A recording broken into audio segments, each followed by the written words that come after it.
Keris is the name of traditional weapon originating from Indonesia, Malaysia and several other regions in Southeast Asia.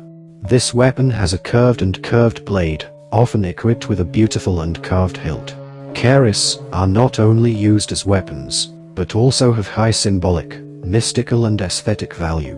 The history of Keris can be traced back thousands of years. Keris making continues to develop along with cultural developments in Indonesia. At first, the Keris was used as a farming and hunting tool, but over time, it became a symbol of power, courage and elegance. During its history, the Keris was often considered to have magical powers and was connected with various myths and legends. Keris is believed to have the ability to protect its owner from danger, as well as having a strong spiritual attraction. In Javanese culture, Keris are considered heirlooms that must be well looked after and passed down from generation to generation. Keris are also often an important part of traditional ceremonies, weddings and religious events. Even though the Keris is now more widely known as a traditional weapon, the historical, cultural and artistic value of making it is still appreciated by the people of Indonesia and other Southeast Asian communities. The Keris, a special place in Javanese culture, known not just as a weapon but as a symbol of status, spirituality, and artistic expression. Here's a brief overview of its history. 1. Origins. The exact origins of the Keris are debated, but it is believed to have emerged in the Indonesian archipelago around the 9th century AD, influenced by earlier dagger designs from the region and from the Indian subcontinent. 2. Symbolism. In Javanese culture, the Keris is more than just a weapon, it is considered a spiritual object imbued with magical powers. It is often seen as a symbol of heroism, social status, and cultural identity. 3. Blade making. Crafting a Keris blade is a highly specialized skill, often passed down through generations. The process involves intricate patterns of iron and nickel layers, resulting in the distinctive wavy pattern known as pema. Different pema patterns are believed to imbue the Keris with different powers or attributes. 4. Design. Keris designs vary greatly, with different regions and time periods producing their own unique styles. The shape of the blade, the motifs on the hilt, and the materials used all contribute to the Keris' aesthetic and symbolic value. 5. Ceremonial and ritual use. The Keris plays a prominent role in Javanese ceremonies and rituals, including weddings, births, and other important life events. It is often considered a sacred object and is passed down as a family heirloom. 6. Decline and revival. With the decline of traditional Javanese courts and the rise of modernization, the Keris faced a decline in its cultural significance. However, there has been a revival of interest in traditional Javanese culture in recent years, leading to a renewed appreciation for the Keris and its symbolism. Today, the Keris remains an iconic symbol of Javanese culture, cherished for its historical significance, artistic beauty, and spiritual meaning. There are many different types of Keris, each with its own unique characteristics and cultural significance. Some of the most common types include Keris, originating from Java, Indonesia. Its characteristic is a relatively straight blade shape with an upward curved tip. Its prestige is very diverse, and its headwaters are often beautiful with intricate carvings. Keris have various types based on the shape of the blade, pema, pattern on the blade, hulu, handle, and the region where it is made. Some famous types of Keris include 1. Keris Majapahit. This type of Keris is associated with the Majapahit Empire, one of the greatest empires in Indonesian history. It is known for its long, slender blade and intricate carvings on the hilt and sheath. 2. Keris Surakarta, also known as the Solo Keris. This type of keris is associated with the city of Surakarta in central Java. It is characterized by its straight blade and simple, elegant design. 3. Keris, Yogyakarta, also known as the Yogya keris. This type of keris is associated with the city of Yogyakarta in central Java. It is similar to the Surakarta keris but often features more elaborate carvings and decorations. 4. Keris, Bugis. This type of keris is associated with the Bugis people of South Sulawesi. It is known for its curved blade and distinctive hilt design, often featuring animal or floral motifs. This keris originates from the Bugis tribe in Sulawesi, Indonesia. Its distinctive characteristics are a rather short and curved blade, and a hilt which is usually made from buffalo horn or ivory. 5. Keris, Bali. This type of keris is associated with the island of Bali. It is known for its shorter blade and often features ornate carvings and decorations inspired by Balinese mythology and culture. This keris originates from Bali, Indonesia. Its characteristic is a relatively short and straight blade with an upward curved tip. The prestige of Balinese keris is usually simpler than that of Javanese keris. 6. Malay keris. This keris originates from the Malay region, including Malaysia, Singapore and parts of eastern Indonesia. The Malay keris is characterized by a long, slender blade with a curved tip. 7. Minangkabau keris. Keris originates from Minangkabau, West Sumatra, Indonesia. Its distinctive feature is a long blade with a tip that curves upwards and a tip shaped like a buffalo horn. 8. Keris, Luck 5. A keris with a blade that has 5 lucks or curves. These lucks have their own meaning and magical power. 9. Gilded keris. A keris that is old and is often considered to have mystical value and certain powers because it is hundreds of years old. These are just a few examples, and there are many other regional variations of the keris found throughout Indonesia and the Malay world. Each type of keris has its own unique history, symbolism, and cultural significance, reflecting the rich diversity of the archipelago's cultural heritage. There are many other types of keris, which vary based on regional origin, manufacturing traditions, and their use in local communities. The keris is not only used as a weapon, but also has high symbolic and spiritual value in Javanese culture. In the context of the struggle of Javanese knights, the keris has several important roles. Symbol of strength and courage. The keris is often considered a symbol of courage and strength. Keris owner is expected to have the qualities contained in the keris, such as courage, fortitude and justice. Protection.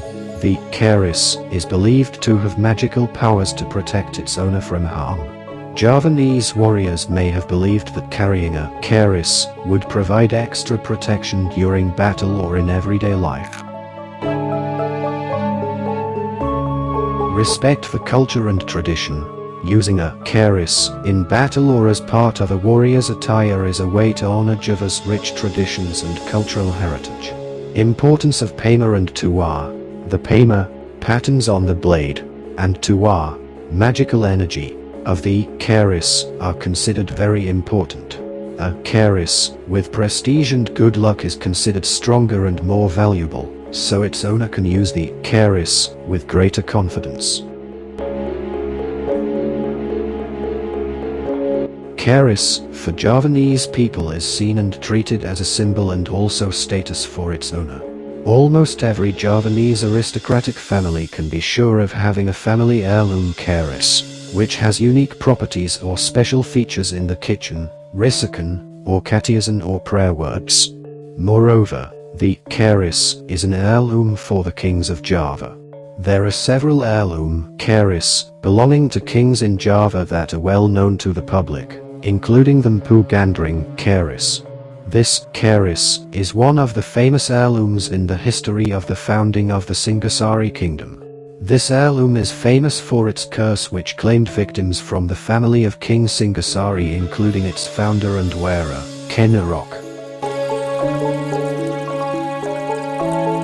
Based on a legend, this Keris was made by a blacksmith who was known to be very powerful, named Mpu Gandring, on orders from Keris. In one story it is said that the Keris was made over several months, while in another story it is said that, based on a legend, this Keris was made by a blacksmith who was known to be very powerful, named Mpu Gandring, on orders from Keris. In one story it is said that the Keris was made over several months, while in another story it is said that the Keris was made in one day. However, it is said that Mpu Gandring performed penance, fasting and a special ceremony before choosing the materials to make the Keris so that the Keris would be lucky. Mpu Gandring chose meteorite as the material for his Keris so that it has a high aura. After the Keris was formed, Mpu Gandring dipped the Keris, which was still hot, into snake venom. After finishing making a Keris with a perfect shape and form and having supernatural abilities, Mpu Gandring then wanted to finish his work by making a sheath for the Keris. However, before the sarong was finished, Keris came to take it. Then Keris immediately grabbed the Keris to test it before he used it. Keris then tested it by slashing the Keris into a mortar made of stone and then splitting it in two. After that, the Keris is slashed towards the anvil, base for forging iron. The anvil broke into pieces and finally he stabbed the Keris at Mpu Gandring, who he said did not keep his promise, because the Keris sheath had not been made yet. However, in his dying state, Mpu Gandring issued a curse that the Keris would claim the lives of 7 descendants of Keris. During its journey, the Keris claimed several lives, namely Angkalametang, Keris, Anusapati and several of Keris' descendants. Apart from the Mpu Gandring Keris, there is also the Kiai Kondong Kampa Keris. This Keris is one of the heirloom Keris belonging to the Majapahit kingdom, which is often mentioned in legends. It is said that this heirloom Keris was made by hundreds of masters. The material for the Keris is taken from meteorite rocks and metal materials taken from various places in the bowels of the earth. So this Keris, a combination of materials from space and earth, has very strong charisma but also has a negative aura. In the Chronicle of Tanah Java, this Keris is believed to have disappeared into the sky at the end of Majapahit's rule over the archipelago, and it was replaced by the Sultanate of Demak Bintoro.